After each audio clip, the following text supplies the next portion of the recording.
Squatters can be tricky and complicated to deal with in the state of New York. Dealing with them requires time and money. Additionally, even squatters have rights, so it's essential that property owners have at least a basic understanding of those rights to ensure they're not violated should the need arise to deal with a squatter. Who are squatters? If you are like most people, you probably think of a squatter as someone who moves onto a property and starts living there without the owner's knowledge. While that's partially true, there are various definitions for squatters. Squatters have legal rights. To be eligible for adverse possession, they must meet all adverse possession conditions. Otherwise, they may be arrested for trespassing.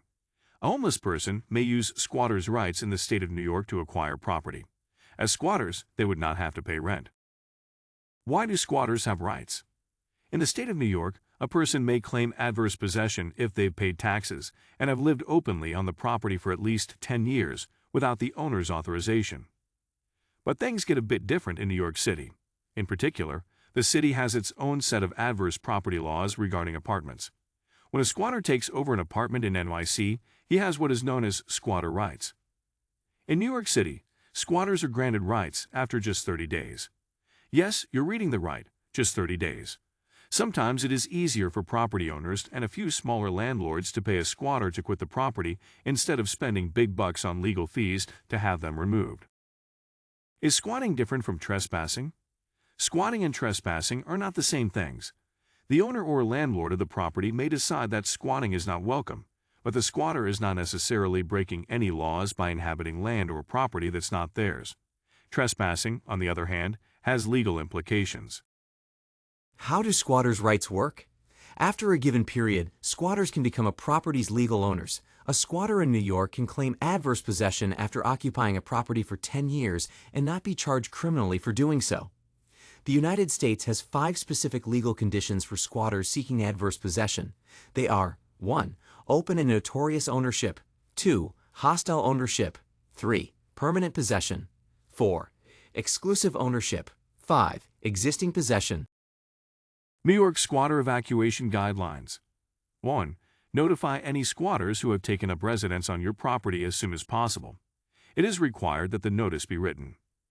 2. Consider leasing the property to the squatter. 3. If a squatter refuses to meet your demands as the property owner, call local law enforcement. 4. When all else fails, hire an attorney or property management company. New York Squatters Law. Squatters in the state of New York have rights, albeit not the same rights as tenants who have acquired an apartment or home legally.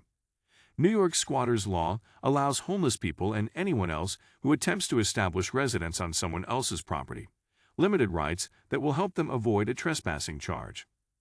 In addition, squatters help their case to remain on the property and properly maintain it while they are living there. Squatters can also avoid a trespassing charge if they can prove that they inhabited the property due to an emergency. NYC eviction process is fairly complicated and lengthy, so you'll want to avoid it if at all possible. If you're inexperienced in real estate or real estate law, work with a property manager or professional real estate agent to evict the squatter. 10-day notice requirement. You can send this notice to someone who's lived on the property for less than 30 days.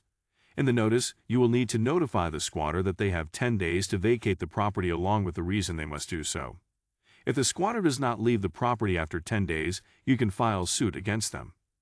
14-day notice requirement. A 14-day notice is considered the notice period for evicting someone. In this notice, you inform the tenant that they should pay the entire amount of rental due or quit the property in 14 days. 30-day notice requirement.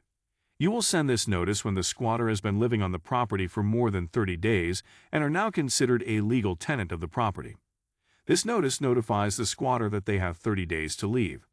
If the tenant does not leave the property after 30 days, you can initiate the eviction process.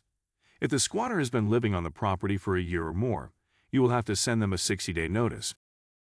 Squatters are people who live on land or property that they do not own or formally lease. Anyone who neglects to keep an eye on their property runs the risk of getting a squatter. That is why it is essential to conduct proper oversight of your property.